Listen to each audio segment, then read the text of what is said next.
Yeah. So we've almost 48 minutes since we've been talking. Yeah. So 12 minutes. You'll cut this down into a 2-minute snippet Yeah. for people to use, I assume. Yeah. I wanted to ask you, what do you think would a good question to ask you? A good question to ask me. Yeah. Wow. Because my mind only goes so far. Oh, yeah. Well, this is the one where you kind of turn the tables. Yeah. I mean, I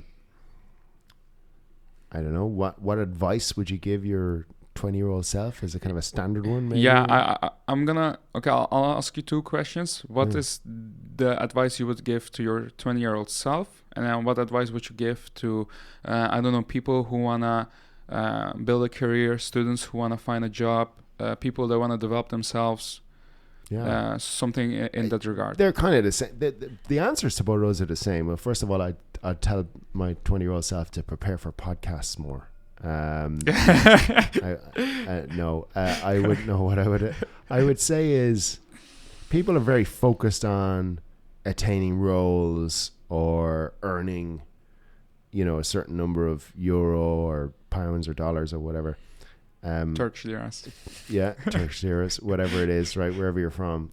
And I think focusing, like being a generalist, there's a lot of power into being a generalist. So people want to get very focused and kind of dive into careers in their early 20s sometimes these days. And I think there's a huge amount of merit to use your 20s just to explore who you are, both personally and professionally, right? And try as many new things as possible professionally, right? I think that's probably on reflection something I was a little bit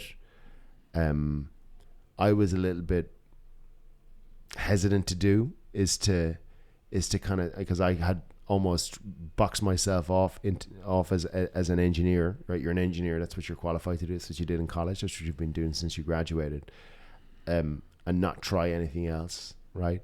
And what you need to focus on is really trying to learn, because you don't know until you try some things.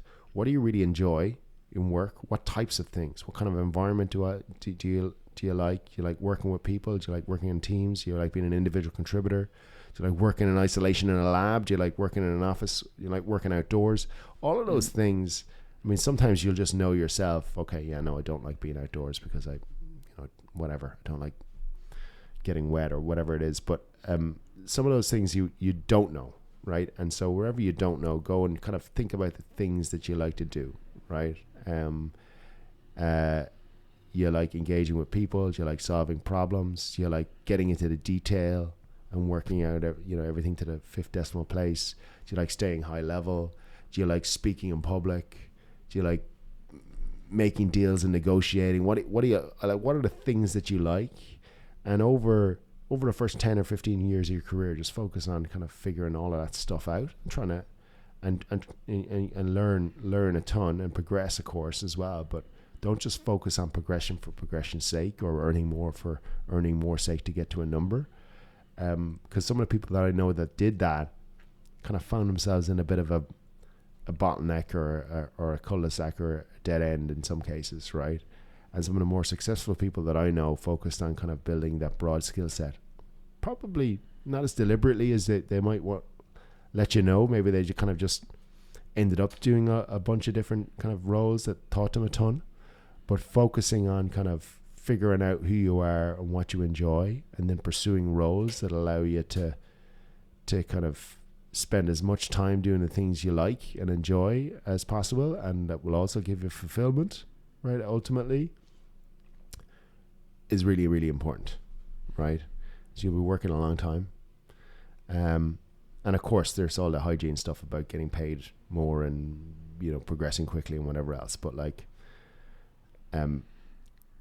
getting paid more lasts a week and then you forget about it, and, you've already probably spent all of the money on something, It's funny how many people think about money in the first place, and for you it's just a term of hygiene, like that's absolutely hygiene thing, absolutely hygiene thing. You'll spend the money no matter how much you earn. You'll probably spend the money, right? It's just human nature, I think. And by the way, that like endorphin hit of getting, hey, you got promoted and here's your new paycheck, that goes away after a week or two, and you're back to square one, right? Still with a job that maybe you don't like, or doesn't fulfill you, or whatever else, right? And the things that you bring with you day to day are the fundamentals of the job, right? Do you like going into work every day? If you hate going into work every day, but you get paid a lot, I mean, right? Okay. Yeah. You're probably working a lot as well if you get paid a lot. So you spend most of your time doing something you hate. And not having fun in the meanwhile. Not having a fun, but you can look at your bank account and celebrate every time. So I don't know. Donnchadh, I want to thank you for your time once again, like both for your time and for your time during the lunch break. And then thanks for the nice conversation. And no problem. Listen, I hope we've given you enough content, and delighted to be here, and looking forward to listening to this podcast and all your other ones. Yeah, sure. I have going then also. I'm going to have Dan also on the podcast. Brilliant, so, yeah. brilliant. I can't wait to hear Dan's. Right, no pressure on you, Dan. Yeah, he loves talking, so it's gonna be a good one as well. Well, yeah, you don't even need to be in the room for that one. Yeah, that's true. Cool. Well, thanks, right, and yeah. And great to spend some time with you. See Cheers. you. Bye. Bye.